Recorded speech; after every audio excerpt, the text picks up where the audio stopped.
কয় আনাম কয় আনাম বাজারে গেছিল, দেখেন আনাম কি খাবার নিয়ে এসেছে, কই দেখি কি খাবার।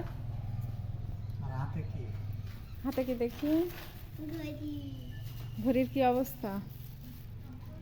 চলো রুমে চলো, ঘড়ি নিয়ে এসেছে, একটু প্যাকেট খুলে দেখি। পেঁয়াজ, আলু, এটা কি পান,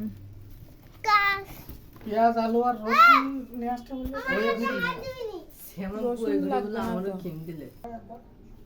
আনাম বাবু কি নিয়ে এসেছো খাবার জিনিস। আবে একটু খুই দাও, দেখি কাট, দেখতে হবে।